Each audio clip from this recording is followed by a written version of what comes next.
नमस्कार, मैं रवि कुमार आपके साथ। इस वक्त आप देख रहे हैं तरंग न्यूज। खास खबरों के साथ में हाजिर हूं, जहां आपको ले चलूंगा मध्य प्रदेश की उस शहर की तरफ जहां बात की जाती है स्वच्छता का अंबार, यानी कि सबसे बड़ा नाम आता है इंदौर शहर का। इंदौर शहर में एक बड़ा ही तेजी से विकास तो हुआ ही, साथ ही साथ मैं आपको बता दूं कि प्रदूषण मुक्त या फिर कहूं कि सबसे कम ज्यादा अगर बात की जाए तो सबसे कम जो है प्रदूषण होता है मध्य प्रदेश के इंदौर शहर में। कई बार अवार्ड भी मिल चुका है।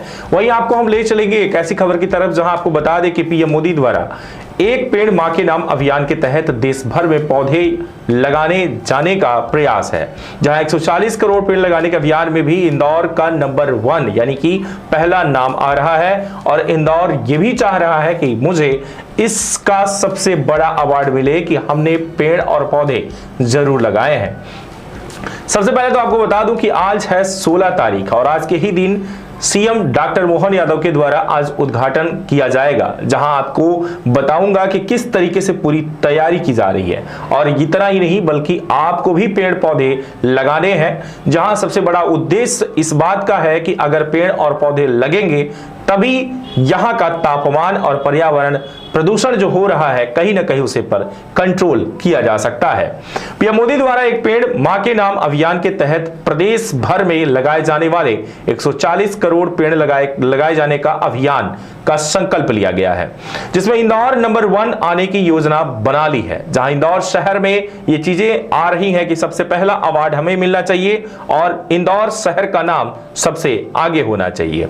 आपको बताते चले कि एक नंबर की योजना जो बनाई गई है, यहां से 7 से 14 जुलाई के बीच 51 लाख पौधारोपण करने का अभियान शुरू किया जा रहा है। अभियान की शुरुआत रविवार 16 जून को प्रदेश के सीएम डॉक्टर मोहन यादव करेंगे।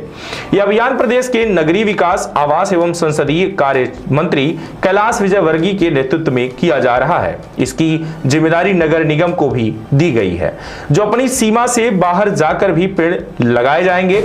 मंत्री कैलाश विजयवर्गीय ने बताया है कि इस अभियान को पूरा करने के लिए अब तक शहर के अलग अलग शासकीय विभाग, संस्थानों, समाज, इंडस्ट्रीज, व्यापारिक संगठन, रहवासी संघों के साथ 50 बैठकें की जा चुकी हैं। इसे पूरे शहर में इसका जो मिशन है वो मिशन ही कुछ अलग बना दिया गया है। यह विश्व का सबसे बड़ा पौधारोपण अभियान बनने वाला है। इंदौर में 3000 लोकेशन पर पौधे लगाए जाएंगे, जिनकी मैप पर जियो टैगिंग भी की जाएगी। इसकी वेबसाइट पर कोई भी व्यक्ति देख सकेगा उसके घर के नजदीक कहां प्लांट लगा रहा है और कब लग रहा है। जमीन देखकर पौधे लगाए जाएंगे, जबकि कौन सा पौधा कहां पर लगेगा यह तय किया जा चुका है। पौधारोपण के लिए गड्ढे करने के लिए 20 पुकलैंड, 25 जेसीबी, 250 मजदूर जुटे हुए हैं। अलीराजपुर और झाबुआ से भी एक्सपर्ट आएंगे जो कि रेवती पकड़ी पर प्लांटेशन करेंगे।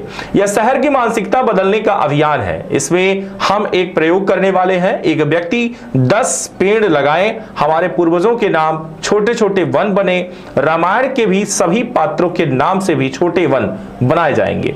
इस अभियान के लिए 51 लाख गड्ढे खोदना सबसे बड़ी चुनौती देखी जा सकती है। पहले दिन 7000 गड्ढे हुए थे, जिनकी संख्या बढ़ती जा रही है और कल से 2 लाख गड्ढे हर दिन होंगे। इंदौर प्रशासन के सभी विभाग के अधिकारी इसमें जुटे हुए हैं। यही नहीं, अगली पीढ़ी को भी इसके लिए तैयार करने के उद्देश्य से हर स्कूल में बच्चों के लिए बीज और थैली देंगे। स्कूल संचालक मिट्टी देंगे और स्कूल के बच्चे पौधे लगाएंगे, यानी कि बीज लगाकर पौधे तैयार करेंगे। ये बच्चे जो पौधे बनाने का प्रयास करेंगे, एक पेड़ जो है आने वाले टाइम पर खरीदने की जो चीजें होती है वो खरीदनी नहीं पड़ेंगी, बल्कि खुद ये जब बीज मिट्टी में जाएगा तो एक पौधा बनकर तैयार होगा, जिस पौधे को पेड़ बनाकर आप अच्छी खासी तैयारी कर सकते हैं, जहां ऑक्सीजन की मात्रा भी बढ़ा सकते हैं। ये बच्चे पेड़ बनाएंगे तो आने वाले समय में पेड़ खरीदने की जरूरत ही नहीं पड़ेगी। इस अभियान के लिए 40 लाख पेड़ वन विभाग से 10 लाख पेड़ अलग अलग जगह से लिए जाएंगे। साउथ इंडिया से जितने भी पेड़ खरीदें उतना खर्च लाने में भी लग रहा है। इस अभियान के माध्यम से हम पूरी दुनिया को मार्गदर्शन देंगे। पहले यह अभियान एक दिन में करने की योजना थी, लेकिन शहर के सभी पर्यावरणविद के साथ बैठे तो पता चला कि पेड़ लगा देंगे लेकिन सुरक्षित नहीं रहेंगे। सही तरह से पेड़ लगाने की ट्रेनिंग आम जनता को दी जाएगी। पौधे प्लास्टिक की थैली में होंगे, तो उसे कैसे निकालें ताकि पौधे की जड़ में नुकसान ना हो, इसकी जानकारी आम जनता को वीडियो के माध्यम से देंगे। वन विभाग से उनके प्लांटेशन के बारे में पूछने पर उन्होंने बताया कि 30% पौधे भी बढ़ जाते हैं तो पर्याप्त है, लेकिन हमारा प्रयास है कि सभी 100% पौधे जीवित रहें। इसके लिए हम टीम बनाएंगे, यदि कोई पेड़ सूख जाए तो उसे बदल दिए जाएंगे, जहां की दूसरे राज्यों के पेड़ वहां के मौसम के अनुसार नहीं होते हैं। यहां पर देखा जाए तो अगर उस राज्य का पर्यावरण जिस तरीके से होगा, पौधे भी और पेड़ भी उसी तरीके से उस क्षेत्र में जो है बढ़ोतरी करेंगे। यहां लगाने में कुछ नष्ट भी हो सकते हैं। ऐसे पौधों को बदलने के लिए 5 लाख एक्स्ट्रा पेड़ भी रखे गए हैं, जब ये बदले जा सकते हैं। इस अभियान में नगर निगम नोडल एजेंसी है, जो निगम सीमा के बाहर भी पौधे लगाने में मदद करेगा। किसान चाहे तो फलदार वृक्ष भी देंगे। बाबर की बाउंड्री में बांस लगाएं, 6 साल में बढ़ जाता है, उसकी कीमत बढ़िया हो जाती है। सरकार बांस को प्रमोट कर रही है। अभियान का उद्देश्य मुख्य तौर पर ऑक्सीजन बढ़ाना, धरती का तापमान करना, पेड़ लगाकर भूजल बढ़ाना, प्रदूषण कम करना है। प्रयास है कि शहर का हर व्यक्ति पेड़ लगाए। प्रतिपक्ष से भी पेड़ लगाने का अभियान जो है उसमें शामिल होने की बात करेंगे। प्रदेश के आगामी बजट में नई कंडिका बना रहे हैं। हर शहर में जनसंख्या के आधार पर उसमें फेफड़े होना चाहिए, छोटे छोटे वन होना चाहिए। नए बजट में इसका प्रावधान रहेगा। कल सीएम यानी कि आज जो है सीएम डॉक्टर मोहन यादव अभियान का नाम, लोगो, टी शर्ट, प्रचार प्रसार की सामग्री का विमोचन करेंगे। हर पौधे के साथ प्लेट भी लगाए जाएंगे, जिस प्लेट में आपका नाम लिखा रहेगा, जिसके द्वारा इस प्लेट की अगर कीमत की बात की जाए तो बहुत सस्ता ये प्लेट दाम पर उपलब्ध रहेगा। 14 जुलाई को 11 लाख पेड़ रेवती रेंज में लगाकर रिकॉर्ड बनाए जाएंगे। Guinness book of world record की टीम गड्ढे गिनेगी, पूरे अभियान पर नजर बनाए रखेगी। अपील के बाद इस कैंपेन का नाम, स्लोगन, गाना तय करने के लिए सोशल मीडिया के माध्यम से 5000 मैसेज मिले हैं। नंदानगर में हर गली किसी किस्म के फल और सब्जी के नाम होंगे। यहां क्षेत्र के 2 विधायक रमेश मेदोला के नेतृत्व में 3500 पेड़ लगाए जाएंगे। इस अभियान का खर्च नगर निगम, प्रदेश शासन और जन भागीदारी से खर्च उठाएंगे, जो कि आपको बता दें जो करोड़ों रुपए खर्च देखे जा सकते हैं। इसमें शामिल होने के लिए पीएम को भी, यानी कि इसमें शामिल होने के लिए पीएम को भी बुलाया जा रहा है, जो कि आमंत्रित किया जाएगा। गृह मंत्री ने कहा है कि वो भी आ सकते हैं। केंद्रीय पर्यावरण मंत्री भूपेंद्र यादव भी अभियान में शामिल होंगे। अब मुद्दे की बात तो यह है कि ये अगर सारी चीजें हुई तो वाकई में एक बात तो स्पष्ट है कि इस पर्यावरण प्रदूषण को भी मुक्त किया जा सकता है, ऑक्सीजन की मात्रा बढ़ाई जा सकती है, कई बीमारियों को घटाई जा सकती है। इस जमीन पर अगर बात की जाए तो एक बड़ी धूप के चलते, यानी कि पेड़ पौधे और ऑक्सीजन जो नहीं होते उनके चलते देखा जाए तो ऑक्सीजन की मात्रा तो घटती जा रही, लेकिन तापमान का जो भी मात्रा है वो भी काफी बढ़ता जा रहा है। शायद 40 साल बाद ये गर्मी देखने को मिल पा रही है। जनता भी इससे बहुत कुछ सीख चुकी होगी। उम्मीद करता हूं तरंग न्यूज के माध्यम से जो ये संदेश दिया जा रहा है, आप भी पेड़ अवश्य लगाएंगे और पेड़ों की सुरक्षा भी करेंगे।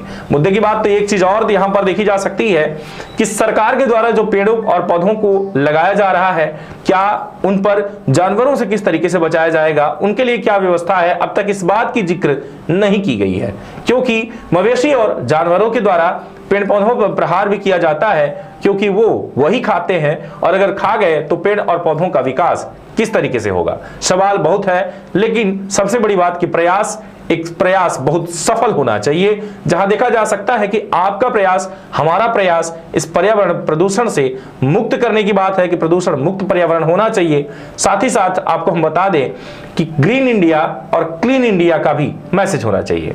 वहीं आपको बताता चलूं कि मध्य प्रदेश के सीधी जिले में भी आज देखा गया, जहां डॉक्टर अनूप मिश्रा और उनके साथ कई समाजसेवी जो कि गोपाल दास बांध की सफाई को लेकर के सुबह 6 बजे से लेकर 8 बजे तक लगातार 2 घंटे तक सफाई अभियान में लगे रहे, जहां उनके द्वारा भी एक संदेश दिया गया। उनका कहना है कि देश भर में जहां भी पानी की अगर बात की जाती है तो जल का स्रोत काफी घटता जा रहा है। अगर बात की जाए तो ये जो जल का स्रोत घटने की जो वजह है वो सबसे बड़ा है पॉलीथीन जो पहली बार नहीं सिर्फ एक बार उपयोग करते हैं और उसे फेंक दिया जाता है, जिसके बाद लगातार बारिश तो होती है लेकिन बारिश के बाद वो पानी जमीन के अंदर नहीं जा पाता, जिसके चलते वाटर लेवल घटता नजर आ रहा है। उनका कहना यह रहा कि अगर आप लोग अगर चाहें तो उसे जरूर सफाई भी किया जा सकता है और उस पॉलीथीन को जलाया जा सकता है या उस जगह पर फेंके जहां पर वाकई में फेंकने की ऐसी स्थिति देखी जा सके। उनका कहना रहा कि हम सिर्फ समाज को एक मैसेज देना चाहते हैं, मेरा मैसेज देना काम है और लगातार हम इन पर काम भी करेंगे। जहां उनके द्वारा कई सहयोगियों का योगदान रहा, जो घंटे भर में कई पॉलीथीन निकालकर और सफाई अभियान को उन्होंने जिस तरीके से एक अलग ही परिचय दिया, कहीं ना कहीं ये देखने लायक रहा। लगातार बने रहें तरंग न्यूज के साथ। बहुत बहुत धन्यवाद।